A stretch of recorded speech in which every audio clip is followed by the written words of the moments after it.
Hello my art-loving friends, and perhaps just people who love art. In today's video I have all of my watercolor favorites put together in a gift guide especially for you. Okay, let's start with the fun stuff. Well, it's all kind of fun, but let's start with the paint. Now, just because I might not mention a paint in this video doesn't mean I don't like it. It's just that I like a lot of different paints. And these happen to be some that really stick in my brain as some of my favorites. So everything in my studio I love and enjoy, at least that's the goal. But this is the first one. This is the Mini Core. So cute. It's actually called the Core Mini if you were to go search for that. So that's Core, Q-O-R. And it comes with 12 half pans, so very generous amount of paint. It's perfect for traveling because look at the compact size. It comes with this swatch chart, so it's not the usual swatch chart that I have where it matches the palette, but you can see these beautiful colors, and it is nice and compact, and all the information for the pigments are on the back side of this. Next would be my Roman small paints. These are incredibly affordable, and they're very pleasurable to use. So you can see the colors I have in my palette. This palette didn't come with the set of paints, but I bought it separately. I can link all of this below if you're interested. And there's the beautiful colors.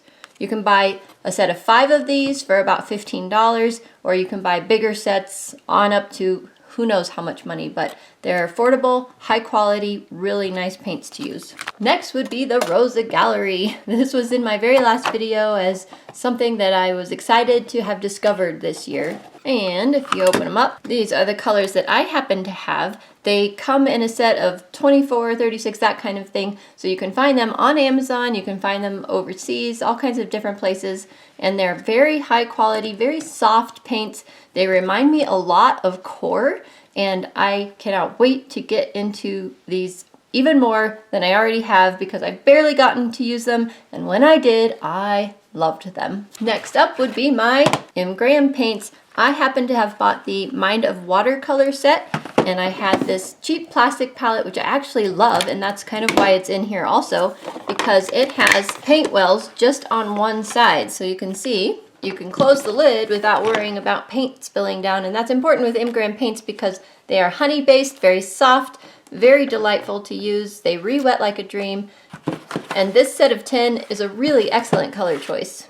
You can see the beautiful colors right there.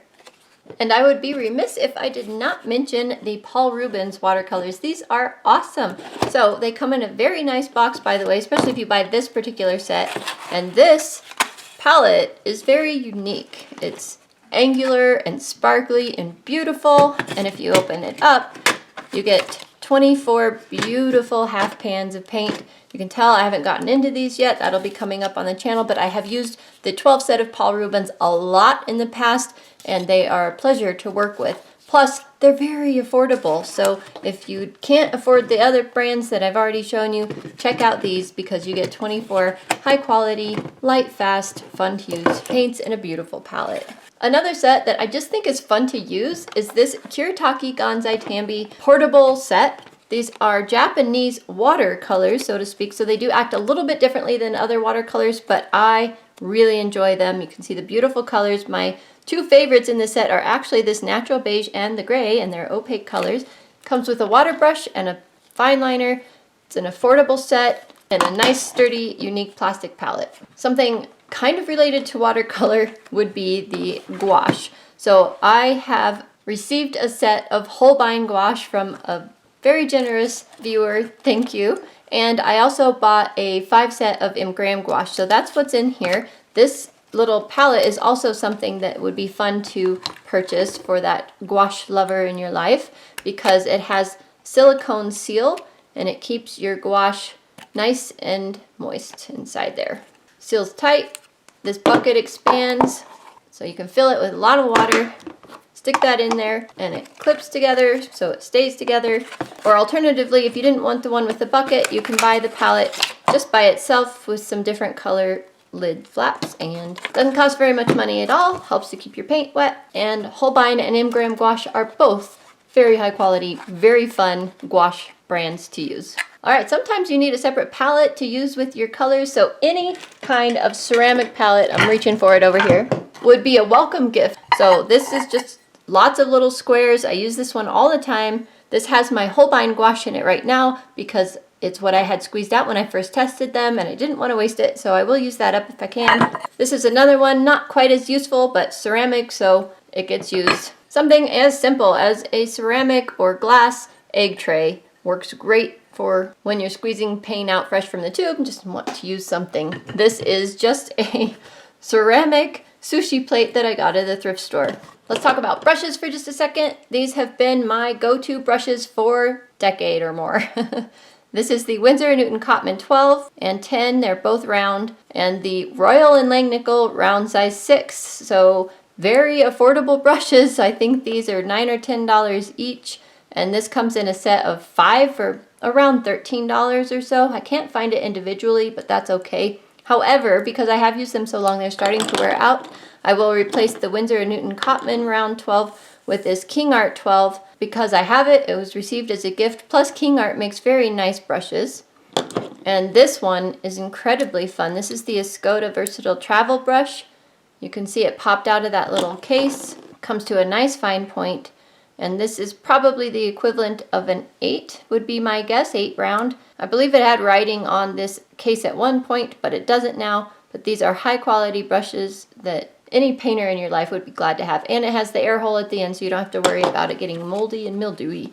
This is very affordable. It's usually between $10 and $17 to get this case of 3 travel brushes. And they are great sizes. You wouldn't need any other brushes than these, and you could use these in your studio as well. So around size 12, around size 8, and around size 4. And the holes to put them back in their little travel cases are big enough that you don't have to worry about hurting your bristles. There's plenty of room. Some very other important tools in a watercolor painter's life would be some kind of permanent marker. I like this Milwaukee Inksol better than a Sharpie. It just seems to work just a little bit better on more surfaces. Any archival, acid-free, waterproof fine liner. I happen to have this Spectrum Noir 05. 05 is my favorite size for the fine liners, and I also like the Micron PNs, plastic nib. I don't happen to have one out here, but I will link it below too because they're just really handy to sign your artwork with or to do line work over your watercolor. Very nice. I've mentioned this pencil every single year because it's amazing. This is the Faber-Castell 0.5, but the biggest feature about this is when you are done using it, it retracts all the way to a blunt end. If you look at regular mechanical pencils, they still have the metal part that sticks out even after you've retracted the lead, and that can poke through bags and purses, and it's very sharp. So having this one retract to the blunt end is just a winner for me. Next are erasers. I just like these cheap white ones. I have a bigger one right here that I use on my desk. This one goes in my travel bag with me everywhere I go. And then a kneaded eraser. This is just what one looks like when it's not open, for example. And this is mine that I've used for years and years. And I just keep it wrapped in plastic to keep hair off of it and to keep it nice and soft. You also are going to need some kind of scrubber brushes or eradicators. I've heard them called both things. Just real stiff brushes that you can use to lift. I have an eradicator set that I can link for you down below so that you can get a variety of sizes. Also, masking fluid. I've used this PBO drawing gum for years. Sometimes some of my students have trouble with it, but I never have. So I can recommend it so far. And if you have masking fluid, you're going to need a special applicator, in my opinion, because I don't like to use paintbrushes when I do masking fluid. And this has a little rubber or silicone end and works really well. It's probably in a clay shaper category, that kind of thing. If you're in an actual art store, it would be in the clay section, but something that comes to a fine point. But you can also get a thick lay down with a thicker part of it, and the masking fluid just peels right off so you don't have to worry about ruining a brush. Dr. P.H. Martin's Bleed Proof White, because sometimes we don't save the white of our paper when we're painting and we need a little bit of highlight. So the P.H. Martin's Bleed Proof White has been my favorite one so far. You're going to need some kind of tape then to tape your paintings down, and this fun set comes with a lot of different widths. And it's fun to play with different widths when you're playing with your watercolors, because you can also do your swatch sheets with this and get really fun straight border lines, and it's great. So this is pinstriping tape. comes off the paper really easily, and I've really enjoyed using it, so that would be a good gift. Now we have the rulers. So you can hardly see this one because it's see-through, but you can see the studio light reflecting off of it. This is a 2" by 12". I love this thing. And even when my son took over my art studio and did his video, he said how much he loves it and keeps stealing it from me. And for traveling, there is this smaller version. I have the white backing against this, but this is also see-through. Not quite as useful as this one because they put this round thing in the center of it, so it kind of covers up some important lines in my opinion. So I'd rather have one without this round part in the middle. But I depend on both of them, especially the big one. We're gonna get to fun paper and sketchbooks and stuff in just a second, but I wanna finish up with the rest of the tools. So another important tool that I can't live without would be graphite transfer paper. Preferably find one that's erasable. This one claims it's erasable. It's Royal and Langnickel. It is not erasable in my opinion, but it does work really well, and it's fun to have more colors than just the black or gray. So might find one for your gift buying that has a selection of colors in it, and I do have one linked below for you. Another tool that I can't live without in my studio is a paper cutter, because I often will cut paper down to size, especially when I'm doing the swatch sheets in my palettes. So this one's really great. Any paper cutter though, this one folds out so you can cut 12 inches. It only fits a 12" wide or long paper in there, but works fine. For longer papers, a straight edge and like an X-Acto knife or something like that. And then my favorite light board is this one. Let me zoom out because it's so big. The reason I say this one, even though it's so much more expensive than the next one I'm going to show you, is because this one is battery operated, and rechargeable obviously. So you can take this with you anywhere you go, not have to have a cord. So it's great for traveling. Obviously this one's pretty big, so I take it when I'm traveling in my camp trailer and have the room for it. But if I were backpacking or something like that, tent camping, this one would not be a good one to take with me. But I depend on my light boards. Love them. Love the battery powered ones. More affordable option, this one's like $17, but you do have to have a cord. It has to be plugged in to use it. You can see, won't come on without a cord. Very nice, very affordable, nice and bright. Also, this one, when it turns on, you can see the little dots in there. It does have those dots even when the light is shining through, but this one is more of an even color, or an even glow, I should say. Much better quality. I use them both in all my classes.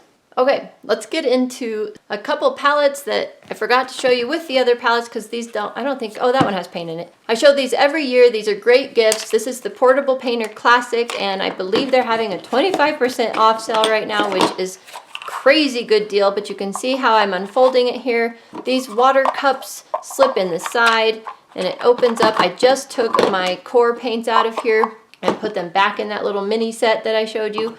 But you can put pans in here. I just had actual half pans squished in here. Fits just fine. Or you can pour your paint directly in here. And they also make other add-ins now, so you can get even more than 12 colors if you want. Comes with a brush, folds up nice and compact like you saw. When you're done with it, you just stick it back together, stick that in there, and that's all you're carrying with you for 12 colors or more. This is also made by the same company. This is the Portable Painter Micro. It is absolutely adorable. You can see how tiny it is. Have 6 colors in it currently, and it comes apart in a similar fashion, so to speak, as the other one, and you snap it all together just like the other one. Like this slides in there, this one slides over there, and so you have a lot of mixing space, or you can use this for water, although I don't recommend that. I do a lot with just 6 colors, and this is so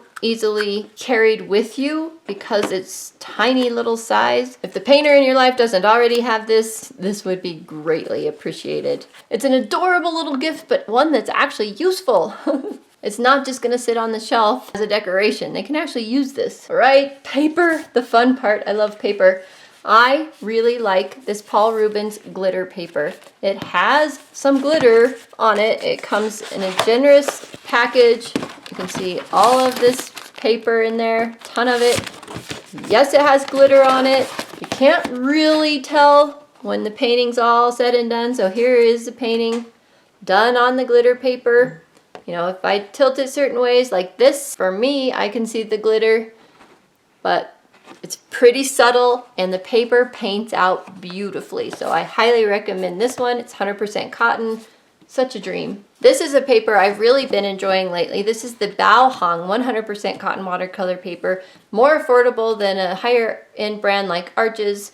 So this is an example of a painting that I have done on the Bao Hong paper. Just keeps my paint nice and vibrant and beautiful. I really like it. Here's another painting that I did on it. Again, keeps the paint vibrant and beautiful.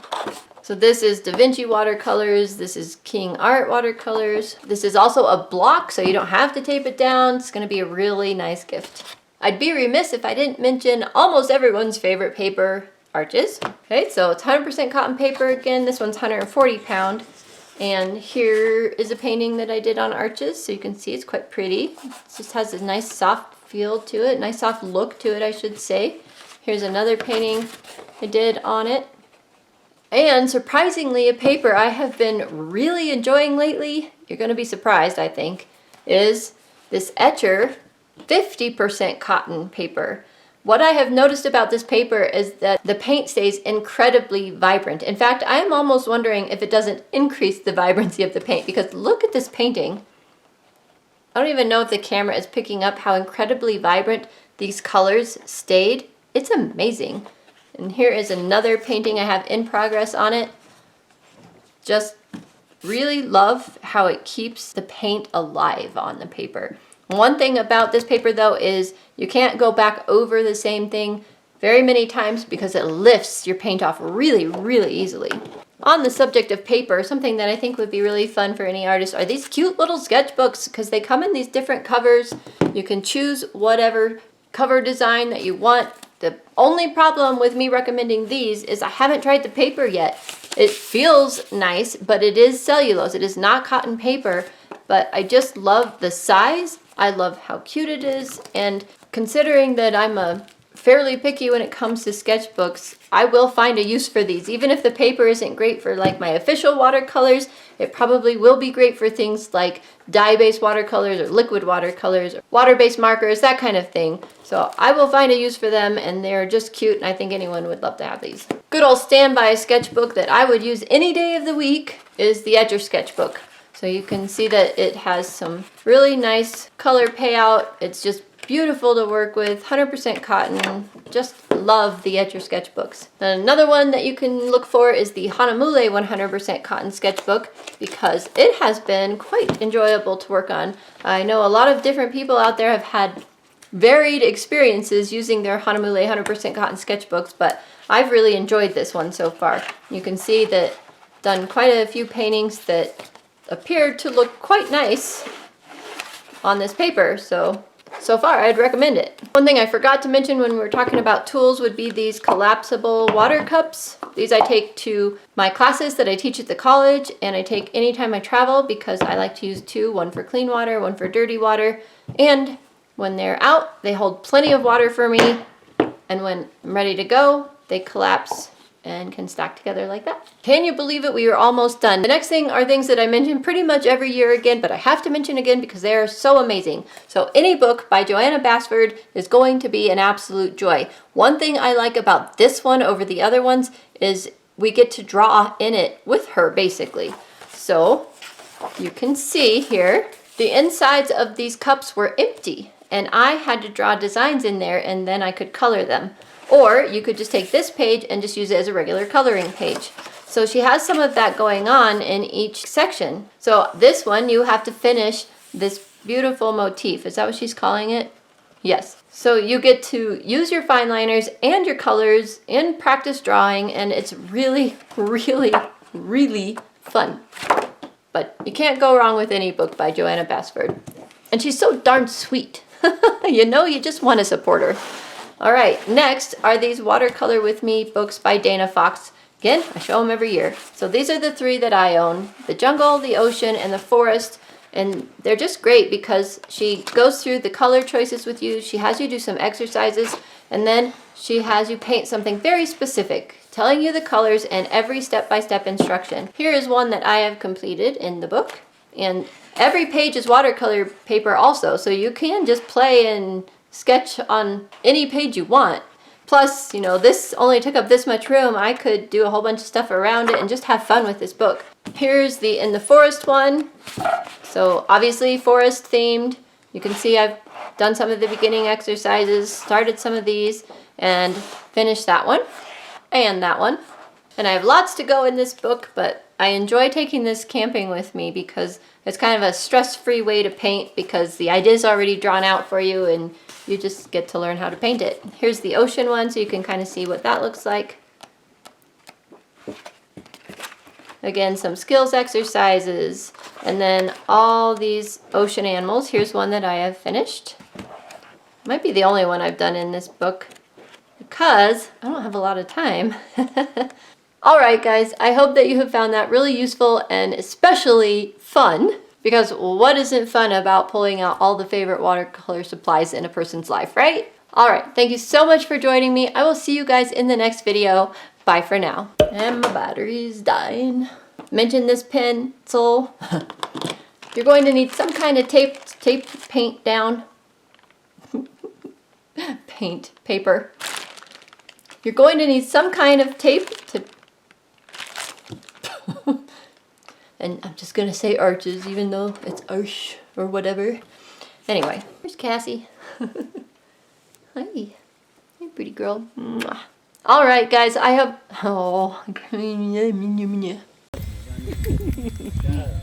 yesterday and this morning, this one did the same thing. I picked it up this morning and it kissed me, and I mean, it was like, why didn't you You're awful close to walking. But I love the dog I have, don't get me wrong. They're all, I mean, all of them. Where I messed up with her, with you, Dennis, is I took her out of her element. Yeah. You know, I brought her to that dog park with all those smells. Yeah.